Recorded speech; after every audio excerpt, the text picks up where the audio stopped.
Você deve ter visto que o mercado de fundos imobiliários está despencando e você deve estar procurando alguma oportunidade, né?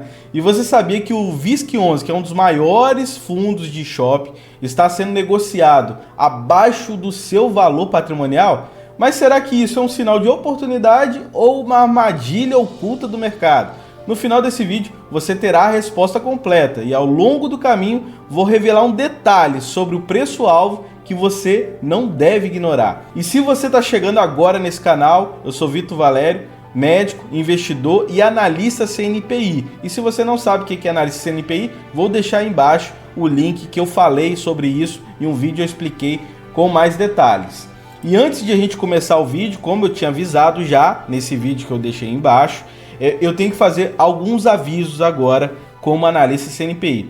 Primeira coisa, tudo que a gente for falar aqui é exclusivamente informativo, tá? Apesar de ser analista CNPI, a minha intenção aqui não é sair fazendo indicação de compra ou venda. Por isso, esse vídeo não constitui recomendação de compra ou venda.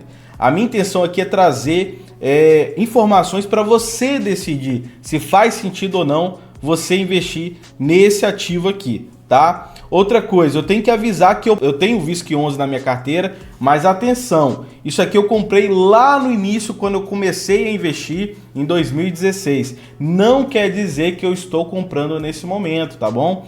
Principalmente pelo que a gente vai ver aqui nesse vídeo. Agora que eu fiz o disclaimer que eu tenho que fazer para vocês, vamos começar explorando um ponto-chave sobre o setor de shopping centers, que pode mudar aqui a sua visão sobre esse fundo. Primeira coisa, VISC11 é um fundo imobiliário do setor de shopping centers. E ele possui em torno de 30 shoppings espalhados em 16 estados diferentes. Isso daqui mostrando que ele é sim bem diversificado. Além disso, uma coisa importante é entender que existem fatores macroeconômicos essenciais que impactam no resultado do VISC11. Um deles é a taxa Selic, que define ali o custo do fundo, que a gente vai ver daqui a pouco sobre os custos que ele possui. Outra coisa é a inflação, que afeta o poder de compra das famílias e, consequentemente, vai acabar impactando no final os resultados que a gente vai falar daqui a pouco.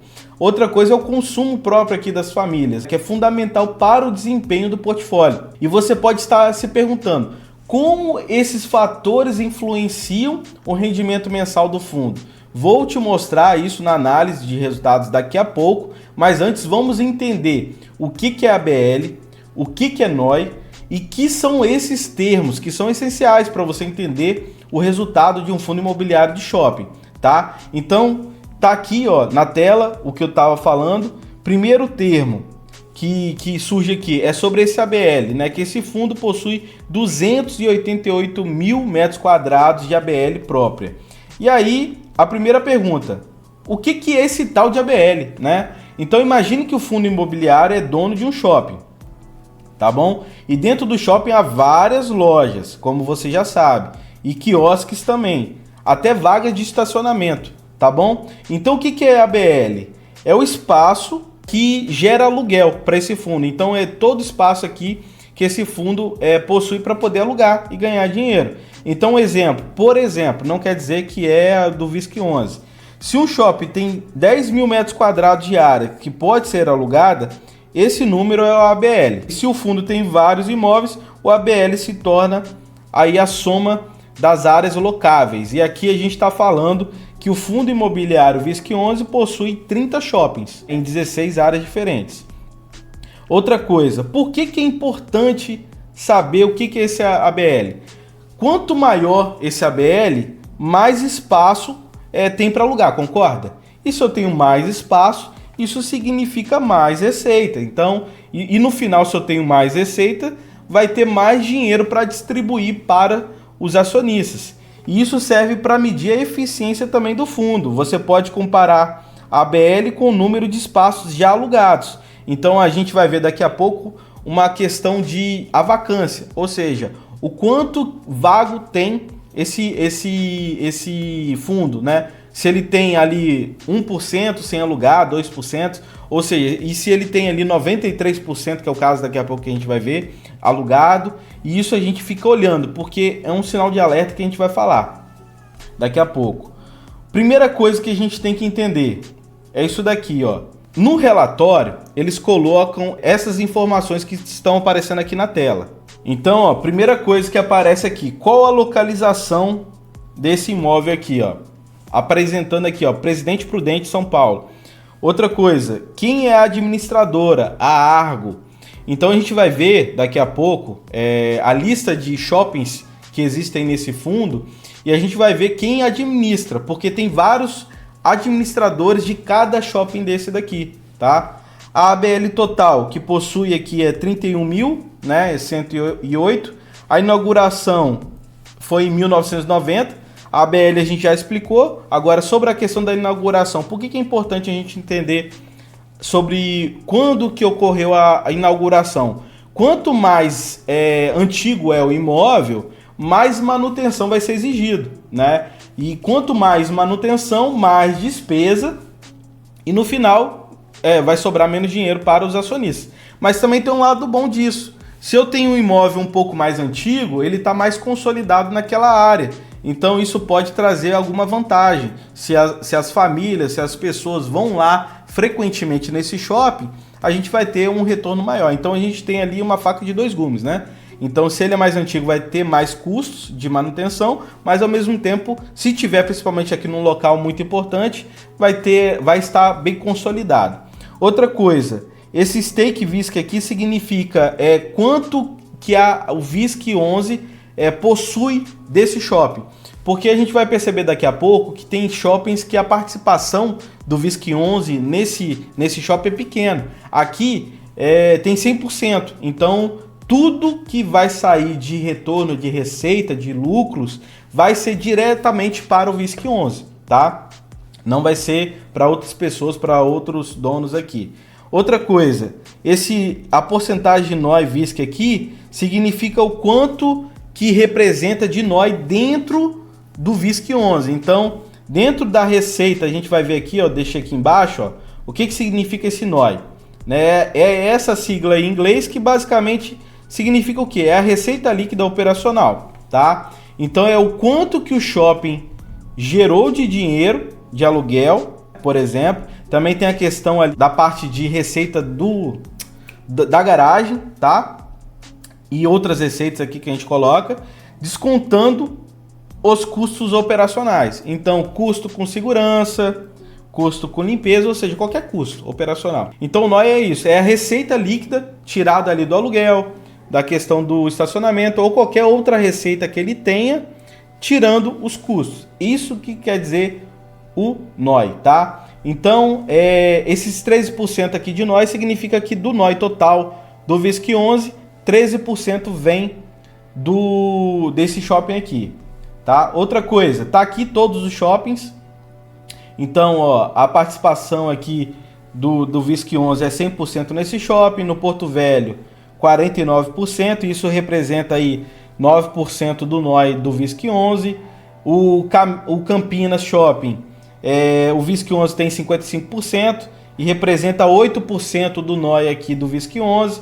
O Shopping Praia da Costa, esse fundo possui 98,7% e representa 7% do NOI, né, dentro do VISC 11. Esse shopping aqui eu conheço, porque eu sou lá do Espírito Santo, né? No momento eu não estou do Espírito Santo, mas eu sou do Espírito Santo e eu conheço muito bem esse shopping. Esse shopping ele é bem estabilizado lá em Vila Velha, apesar de ter outros dois shoppings lá. Tem o Shopping Vila Velha e o Shopping Boulevard. Então, é até bom você que queira, talvez se você decidir investir, veja se tem algum desses shoppings aqui na sua área e é bom você analisar. Esse shopping aqui é bem consolidado. Então, é importante você, como investidor, ver essa parte também, tá?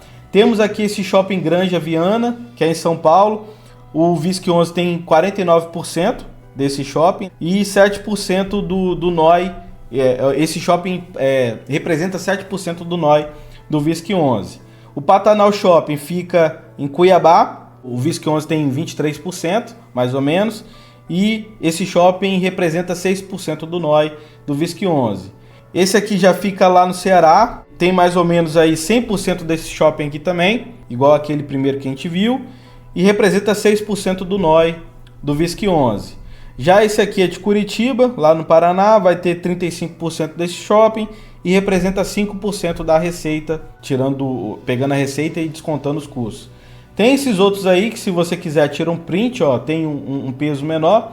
Não, se bem que tem aqui ainda o Ribeirão, né, que tem 6% do NOI. Aqui tem esse daqui de Natal, 4%. Tem esse do Rio de Janeiro, 3%. Esse do Ceará, em Fortaleza, 3%. Tem aqui Santa Catarina, 3%. Esse daqui do Rio de Janeiro também 3%. Carioca Shopping também 3%. 3% aqui no Pátio Belém. Esses outros aqui percebo que já vai diminuindo, né? Então vou passar aqui, se quiser tirar um print depois para você olhar. Aqui os shoppings. Tô passando. Tem esses aqui que são os últimos. E já perceba que aqui, ó, o peso já é pequeno no NOI, né? 0,2%, tá bom? Em relação à distribuição, tá aqui todos os estados que o VISC-11 possui esses shoppings. Isso aqui tá mostrando o primeiro ponto positivo, tá? Perceba a quantidade de shoppings e as regiões que se encontram esses shoppings. Então isso daqui mostrando uma boa diversificação. Agora que a gente entendeu o que esse fundo tem, vamos para a análise fundamentalista. Para análise fundamentalista, eu fiz alguns cálculos, tá aqui, isso aqui é o print da minha tabela, foi calculado, baseado no que a VISC-11 colocou para a gente. Primeira coisa, o dividend yield está em torno ali de 9,33%, né? Então, basicamente, o que é esse dividend yield? É o quanto que a gente vai receber ali como acionista, né? Como titulares desse fundo imobiliário. Outra coisa, o P sobre VP de 0,81, mostrando aqui que o mercado está pagando abaixo do seu valor patrimonial. Daqui a pouco a gente vai ver qual é o valor que está nesse momento, mas basicamente o valor patrimonial por cota é de R$ 126. Então, se está abaixo disso, que está em torno de R$ 105 mais ou menos, significa que o mercado está pagando 0,81, ou seja, abaixo do valor do patrimônio. Só que isso daqui pode ser uma armadilha, tá? Principalmente porque o fundo pega e contrata alguém para calcular. Outra coisa, o que você recebe é o quê? São os dividendos. Então, é melhor a gente fazer o quê? Calcular o valor justo baseado no dividendo. É o que a gente vai fazer daqui a pouco. Agora, um ponto positivo desse fundo é que a taxa de ocupação é de 93,9%. Ou seja, a vacância é muito baixa, né? A vacância está em torno de 6,1%. E basicamente, o que é essa vacância? É o quanto que não está alugado. Então, 93,9% que a gente tem de ABL, que a gente falou lá no início, está alugado. E aqui só 6,1% não está alugado. Outra coisa importante aqui desse fundo é que ele possui 30 shoppings em 16 estados diferentes, que a gente viu anteriormente. Então isso aqui é um ponto muito positivo. Sobre os indicadores operacionais, eu não vou entrar a fundo sobre esse cap rate, mas está aí calculado para vocês. Por que eu não vou falar agora? Porque esse cap rate é importante para a gente comparar com outros fundos do mesmo segmento. E isso eu vou falar lá nos próximos vídeos, porque eu vou falar de mais fundos imobiliários aqui desse setor, e aí sim a gente faz a comparação. Em relação à inadimplência, eu acho um ponto muito positivo, só 0,1% não está pagando nesse momento, então mostrando aí um ponto positivo para a gente. Em relação à alavancagem, 16% aí em torno de alavancagem, então não está tão alavancado assim. Uma coisa importante, em relação ao valor que está sendo pago nesse momento, é de 80 centavos, isso aqui foi colocado no relatório de outubro de 2024, isso daqui foi retirado do Fundamentos, tá? Onde eu peguei para facilitar aqui a minha projeção aqui, mostrar aqui na verdade o gráfico do crescimento dos dividendos. Aí tá aí a tabela que tá lá no site, aí eu fui e coloquei no Excel e coloquei para ver qual o comportamento aqui dos proventos. Perceba que em 2021 a gente teve aqui, ó, dois vales, né? Que aqui ficou abaixo de 25 centavos, aqui da zona de 25 centavos. Foi um dos períodos que menos pagou. E agora a gente está nessa faixa aqui de 80 centavos, que está próximo dessa região aqui de mais ou menos ali de 2022, 2023. Já teve até em um real, que é o que a gente vai olhar daqui a pouco, o guidance da empresa aqui. que eles falam que em torno que eles esperam pagar entre 80 centavos e R$1. E eu vou explicar o que é guidance daqui a pouco, tá? Sobre a receita bruta, também tirei do fundamento para facilitar nossa visualização do crescimento. Então perceba aqui que a receita bruta vem crescendo. Isso é um ponto positivo para a gente, tá? Sobre a distribuição, isso daqui já é do relatório, mostrando aqui em outubro de 2023 que pagava R$1 e nesse momento que está pagando 80 centavos. Sobre a estimativa de distribuição, eles colocaram no relatório que eles esperam pagar entre 80 centavos e R$1. Informações gerais está aí, que está lá no relatório. Basicamente o valor patrimonial por cota de R$126 e nesse momento o mercado ali 31/10, quando eles emitiram, estava em R$105,05. Desempenho financeiro, eles colocaram aqui a taxa de ocupação. A taxa de ocupação nesse momento de 93,9%, como a gente mostrou na nossa tabela. Já teve melhor, né? Já teve aí no mês passado aí 94%, caiu pouca coisa, então tá muito em linha com os meses anteriores. Aqui eles colocaram sobre as vendas totais, teve um acréscimo aí de 31,3% em relação a esse mesmo mês agora desse relatório do ano passado, ou seja, outubro de 2023. As vendas teve um aumento aí de 7,8%, isso é um ponto positivo. E a inadimplência veio extremamente baixa e saudável nesse relatório agora. Agora, um ponto de alerta aqui, que eu não achei explicação no relatório, é sobre esse desconto aqui sobre o faturamento. Então, eles fizeram aí um aumento no desconto de 0,4 pontos percentuais. E aí, sobre esse desconto, eles colocaram aqui também no relatório esse gráfico aqui mostrando, nesse momento, 2,8%, maior do que o ano passado, que era 2,4%. Então, teve um aumento aí. E isso, a gente tem que fazer alguns relatórios. O que é... Relatórios não, observações. O que é esse desconto sobre faturamento? Então, isso significa que o fundo deixou de receber aluguéis cobrados dos lojistas. Então, isso daqui pode ser por vários motivos. Primeira coisa, para atrair os lojistas, tá? Pode ser uma estratégia para poder arrecadar mais, né, lojistas, para manter bons locatários durante períodos difíceis, como crises econômicas, ou como parte de renegociação de contratos. Que aconteceu? Teve essa queda percentual aí de 0,4 pontos percentuais. E aí, sobre a explicação aqui disso daqui, para você entender, vou dar um exemplo. Por exemplo, suponha que um shopping tem um faturamento mensal aqui de 1 milhão, mais ou menos. E um desconto aqui de 2,8%. Significa que o fundo deixou de receber R$28 mil. Consequentemente, o que significa isso? Que a gente vai receber menos, como cotistas. E aí, por que isso importa? Isso impacta na receita do fundo, tá?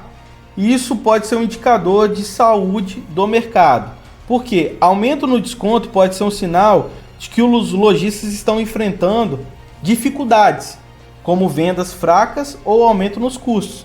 E aí o fundo pode fazer isso para poder dar algum incentivo, tá? No caso do VISC11, ela precisou conceder esses descontos aí mais ou menos de 0,4 pontos percentuais, mas no relatório não fornece a explicação direta desse motivo, tá? Então, qual é a hipótese? O contexto mais amplo sugere que o desconto podem estar relacionado a estratégias comerciais ou cenário econômico, mas isso não está explicado. Então, se for uma estratégia, pode ser um ponto positivo para tentar atrair mais lojistas. Agora, se for em relação ao cenário econômico, isso aí pode impactar ao longo prazo, né, até curto prazo, o preço das cotas. Sobre as dívidas e obrigações. Basicamente, se você não sabe o que é CRI, é isso daqui, ó, certificados recebíveis imobiliários. É uma forma de um título de renda fixa que o fundo aqui emite para poder arrecadar dinheiro. E ao arrecadar dinheiro, ele vai investir para tentar crescer. Mas ele vai pagar por isso. É basicamente um empréstimo. É muito parecido, vamos dizer assim, com o Tesouro Direto, para você entender. Não quer dizer que é exatamente igual, tá? Mas só para você entender o contexto. o governo emite títulos de dívida para poder arrecadar dinheiro e investir no governo por alguns motivos, né? E aí ele vai pagar algum rendimento. O CRI é basicamente isso, é um título de dívida. E aí eles colocaram para a gente esse gráfico aqui, ó, mostrando quais são essas dívidas. E aí, o que eu fiz? Eu vou mostrar daqui a pouco, eu fiz um cálculo médio ponderal ali. E aí eles colocaram isso aqui, ó. O fundo possui obrigações referentes a aquisições prévias, já considerando aqui as previsões de pagamento de earn-out. Esse earn-out é basicamente o quê? É uma forma que o fundo faz o seguinte, ó. Ele compra um shopping e fala, eu vou pagar esse valor mais um bônus se os resultados vierem melhor, tá? Isso daqui é uma forma de estratégia. Então aqui, ó, o que é esse earn-out? É um pagamento adicional que o comprador, no caso, o fundo VISC11, faz ao vendedor após conclusão da compra, mas condicionado a metas e resultados, tá? E aí, no contexto dos fundos imobiliários, o VISC11 compra um imóvel e ele pode combinar com o vendedor que, além do valor pago aqui da compra, ele fará pagamentos extras. E isso condicionado ao quê? Se o imóvel gerar resultados acima do determinado no nível ali, ou seja, acima do esperado. Então, aluguéis superiores, né, taxa de ocupação mais alta, receitas adicionais vindas de eventos ou promoções, ou seja, tudo que vier acima do esperado, o fundo aqui vai pagar a mais para o vendedor. E por que isso é importante? A gente entender esse conceito. Isso vai impactar no caixa do fundo, então basicamente o fundo vai ter que provisionar, ou seja, separar aquela gordurinha para pagar isso daí. Isso indica confiança no ativo adquirido. Geralmente o earn-out é negociado quando o vendedor acredita que o ativo terá um bom desempenho no futuro, porque ele quer receber mais dinheiro. Então, se a compra é condicionada a um resultado maior, mostra que o vendedor está confiando no taco dele, vamos dizer assim, né? Outra coisa, reduz o risco inicial do fundo. Em vez de pagar ali todo o valor no ato da compra, o fundo vincula parte do pagamento ao desempenho do ativo, protegendo-se de possíveis perdas se o imóvel não for lucrativo o quanto que ele esperou, né, ser. Outra coisa, tá aqui o cálculo do custo de dívida. Aqui eu não vou entrar muito a fundo porque pode ser complexo para você entender, mas eu peguei aquela tabela lá anterior e fiz os cálculos. Essa primeira tabela aqui, eu utilizei as taxas variáveis. Se você for olhar aqui em cima, ó, eles colocam, por exemplo, esse CRI aqui é atrelado ao IPCA, que basicamente é a taxa de inflação nossa, mais um lado fixo. Entendeu? Então tem dois braços aqui. Temos o lado variável, que é o IPCA, mais o lado fixo de 6,25%. Já nesse aqui de baixo, ó, atrelado ao CDI, mais uma taxa fixa de 1,85%. Outra coisa, CDI é basicamente, para você entender, ele vai muito próximo à taxa Selic. Esse aqui é o Certificado de Depósito Interbancário, CDI. Basicamente, é uma taxa que os bancos utilizam para trocar entre eles ali figurinha, né? Então, ó, um banco X pega com o banco Y o dinheiro e paga essa taxa aí. Então, a gente utiliza essa taxa aí como uma referência. Inclusive, até se você já investiu em CDBs, eles utilizam essa taxa aqui como referência, tá? Que anda muito próximo ali à taxa Selic, tá? Varia pouca coisa. E essa aqui é a taxa referencial, tá? Também que ele varia. E aí, baseado nisso, eu fiz dois tipos de cálculos. Eu peguei aquele braço fixo mais o braço variável. Se for considerar isso, aí eu utilizei para esse cálculo, eu fiz esse disclaimer aqui, eu utilizei o IPCA e o CDI projetado no relatório Focus e a taxa TR baseado na calculadora ali do BCB, tá? Do Banco Central. E aí esse custo ponderado seria de 9,62%. Significa que é o tanto que ele paga de juros aqui para quem tem o CRI, tá? Agora, se for desconsiderar aquele braço variável, seria de 5,62%. E aí você me pergunta nesse momento, mas Vitor, por que você está calculando isso daí? É porque isso daqui vai impactar lá no final no nosso valuation, tá? Eu vou utilizar essa taxa aqui para fazer o cálculo de desconto ao valor presente. Agora que a gente entendeu aqui sobre a análise fundamentalista desse fundo, você tem que fazer uma pergunta e vamos pensar uma coisa aqui comigo. Se o fundo distribui 80 centavos por cota e o preço do mercado está ali em R$ 105,05, isso pode representar um excelente resultado para os investidores, né? Mas será que isso é sustentável? E para responder isso, eu vou explorar isso ao detalhe com o guidance, né? E os riscos em breve, que a gente vai ver daqui a pouco. E para você que não sabe o que é esse guidance, é uma projeção ou previsão oficial feita por uma empresa, no caso aqui é o fundo, né, imobiliário VISC, sobre o seu desempenho futuro. É como se a empresa dissesse ao mercado uma coisa assim, ó, aqui está o que esperamos alcançar nos próximos meses ou anos. Então agora vamos ver o que o gestor tem como visão para o VISC daqui para frente, tá? Então a gente vai ver o guidance.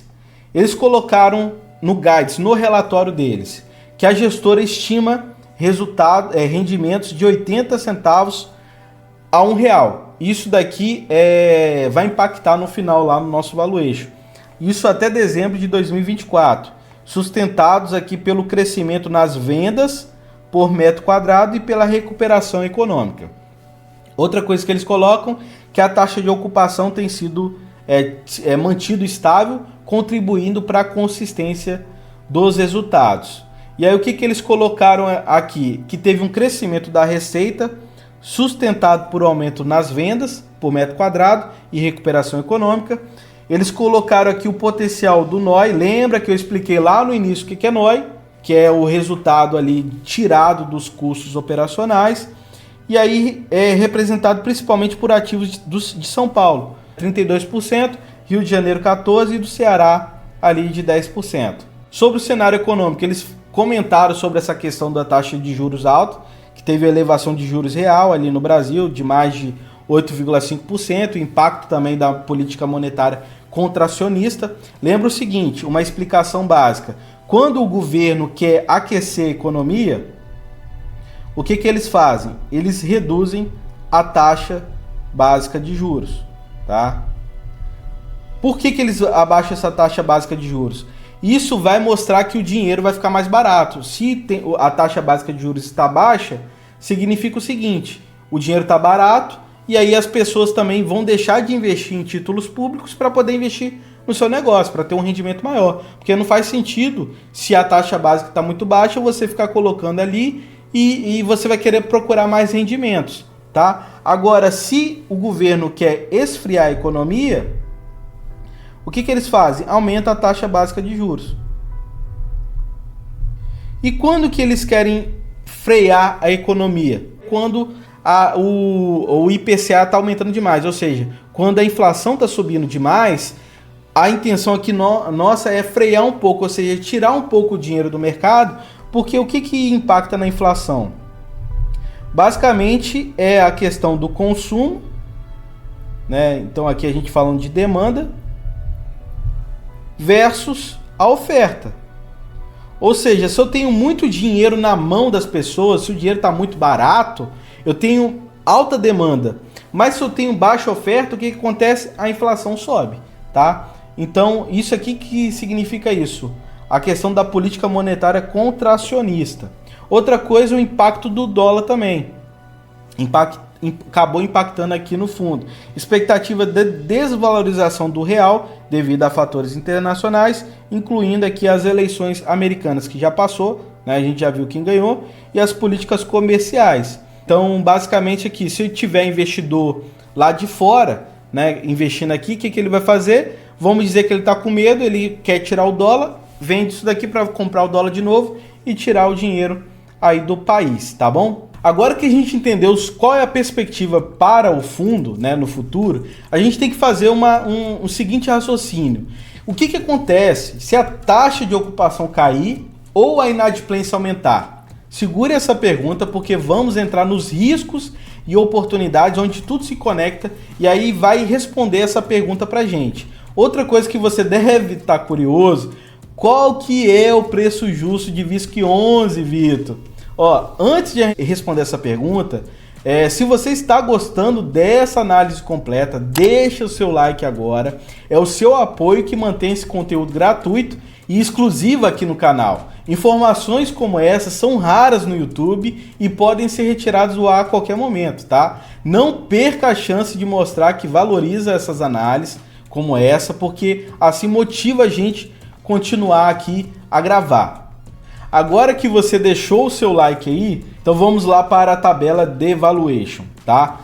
Para entender aqui qual foi o meu valuation, por que eu fiz isso, primeira coisa, a gente tem que entender o que vai impactar no preço da cotação do fundo imobiliário. Primeira coisa, aumento na taxa Selic deixa mais atrativo a renda fixa, concorda? Por que eu vou comprar um fundo imobiliário que é uma renda variável? Por mais que tenha aí pessoas falando isso errado, tá? Eu já vi isso acontecendo, falando para fazer reserva de emergência em fundo imobiliário. Pelo amor de Deus, né? Aqui é uma renda variável, tá bom? Então, eu gosto muito desse raciocínio em questão de risco e benefício, que eu gosto de uma história é o seguinte, imagine 3 pessoas, tá? Passando na sua frente, na sua casa lá. 3. Um é um parente que você sabe que é bom pagador, tem dinheiro, mas por eventualidade naquele mês ele não tem dinheiro. Outro, uma pessoa que é um parente seu caloteiro, aquele cunhado, aquela cunhada caloteiro, né, que você já sabe que vai te dar calote. E terceiro, uma pessoa que você nunca viu na vida. Vamos dizer que essas 3 pessoas vai pedir dinheiro para você. Para quem você vai emprestar? Para a pessoa que você sabe que vai pagar, não é verdade? Agora vamos dizer que você queira emprestar para essa terceira pessoa que você nunca viu na vida. O que você vai fazer? Você vai exigir o maior retorno, né? Então, se a gente tem uma coisa chamada renda fixa, onde o governo emite títulos de renda fixa para você e falando, ó, eu vou te pagar 11%, vou te pagar 12%, e lembrar que o governo tem o poder de imprimir a moeda, né? Então, a chance de você tomar um calote é menor, não é verdade? Então, por isso que quando o Tesouro Selic sobe, ou seja, por causa da taxa Selic, lembra que o Tesouro Selic está atrelado à taxa Selic, né? Não vou falar isso no vídeo porque não é aula de renda fixa. Mas se eu tenho aqui a taxa Selic subindo, os investimentos em renda fixa ficam mais atrativos. E aí as pessoas tiram dinheiro de fundos imobiliários para isso, tá? Outra coisa, inflação elevada vai consumir, ou seja, vai corroer o poder de compra dos consumidores. Isso vai afetar negativamente as vendas nos shoppings, tá? Outra coisa, desempenho operacional nos shoppings. O aumento da taxa de avacância ou de inadimplência acaba trazendo o quê? Vai afetar a confiança dos investidores. E aí sim, o que eles vão fazer? Vão pressionar ainda mais ali o preço, tá? Então, a gente tem que sempre ficar de olho nisso. Outra coisa, a concorrência do e-commerce. Tem pessoas que vão para o shopping só para poder ficar passeando. E aí deixa de comprar. Olha lá alguma coisa e vai lá na internet, ó, pesquisar, tal, esse celular aqui que eu vi aqui custa tanto, vou comprar na internet que está mais barato.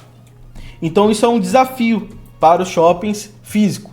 Isso reduz o que? O fluxo de clientes e as vendas presenciais. Outra coisa, perspectivas globais. Por exemplo, se a gente tem uma ideia de recessão econômica mundial e crise política, isso também vai impactar no preço. Isso aqui vai uma coisa que a gente sempre tem que ter o pé atrás. Não quer dizer que vai acontecer, tá? Tem analistas, economistas dizendo que pode sim vir uma recessão econômica, mas é aquilo, né? Tudo é futurologia. Então, a melhor coisa você fazer, por exemplo, prepara a caixa, deixa o dinheiro em caixa, vai se expondo em renda variável aos poucos e toda vez que cair você vai lá e compra, ou quando, vamos dizer que vem uma crise, né? Tudo despenca, você compra mais barato e depois sobe. Mas isso pode impactar no preço a curto prazo.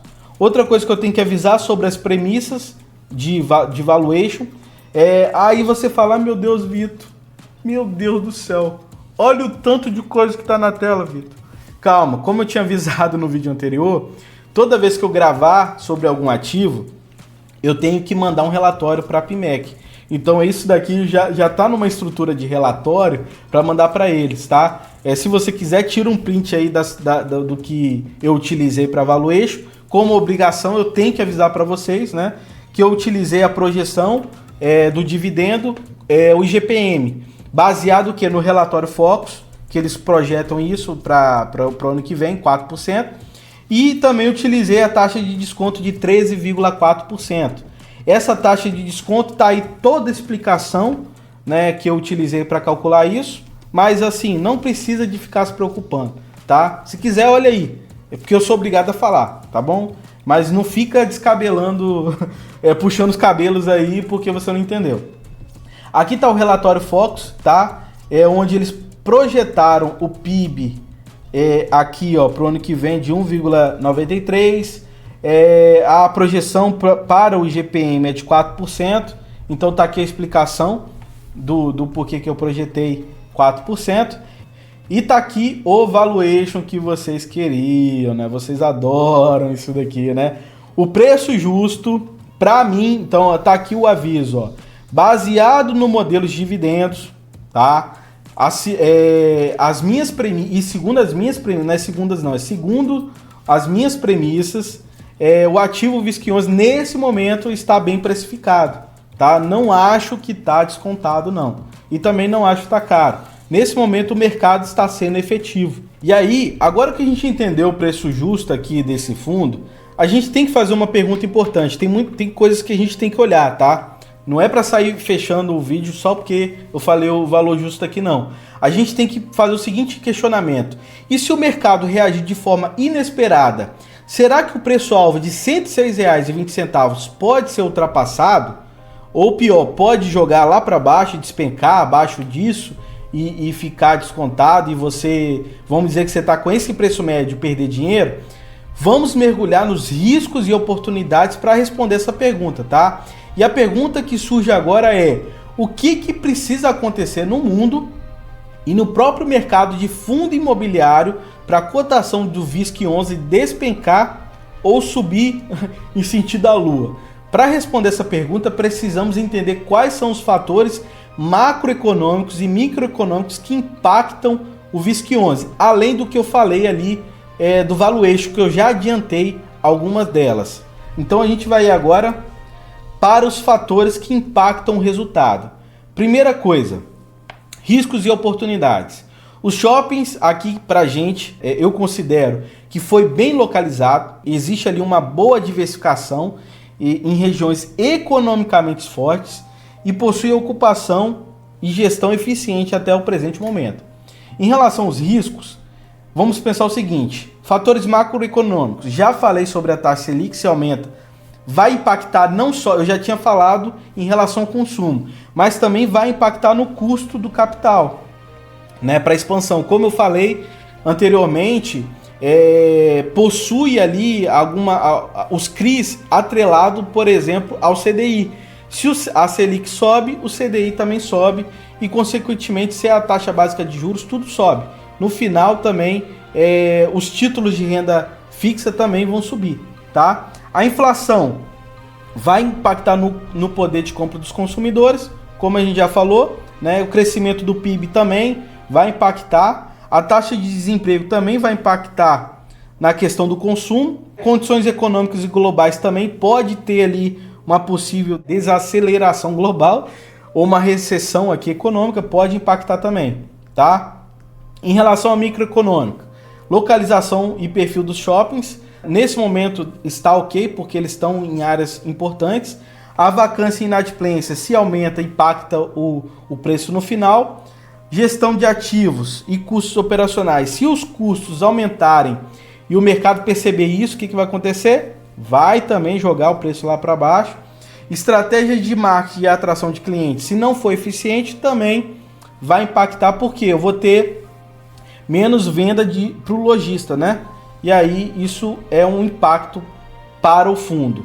Sobre a taxa de juros e política monetária, o Banco Central quem vai definir isso. porque a gente tem que saber, beleza, se esses fatores impactam, quem vai decidir isso? Ou seja, o meu destino está na mão de quem, né? A taxa básica de juros está na mão da Copom, tá? É o Comitê de Política Monetária que tem reuniões recorrentes e define se a taxa Selic sobe ou se a taxa Selic cai. Inflação e crescimento econômico depende de política fiscal. Não vou entrar em méritos de politicagem no vídeo, porque não é nossa intenção aqui no canal, mas vocês já sabem que nesse momento o governo está gastando demais, né? E a política fiscal nesse momento não está legal. E por isso que vários ativos no Brasil estão caindo, tanto ações quanto FIs, né? Desempenho operacional do fundo. A gestão que vai definir, né, as estratégias que eles possuem para crescer. Se essa definição de estratégia não for boa, o que vai acontecer? Vai impactar também no preço final. Agora que a gente entendeu todos os impactos que podem ter para o preço subir ou cair, vamos fazer algumas considerações aqui sobre esse fundo. Com base nas premissas minhas de valuation, vocês entenderam, o preço justo é de R$ 106,20, mas isso é baseado nas minhas premissas, tá? E aí a pergunta é, e se o cenário macroeconômico melhorar, Vitor? Isso pode trazer uma nova oportunidade, se mantiver nesse preço.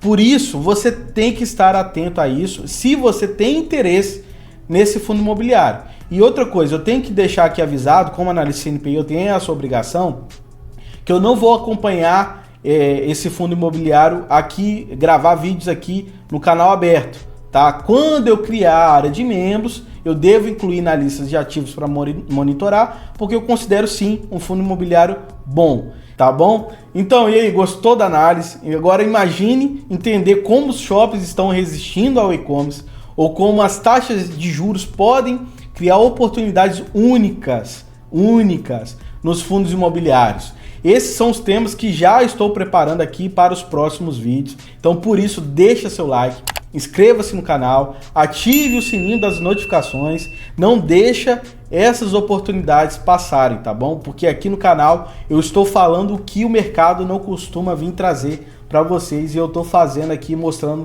o lado verdadeiro do mercado financeiro, tá bom? Até o próximo vídeo e lembre-se, o mercado pode ser complexo, mas juntos vamos simplificar cada detalhe. Beleza, pessoal? Um abraço e até a próxima.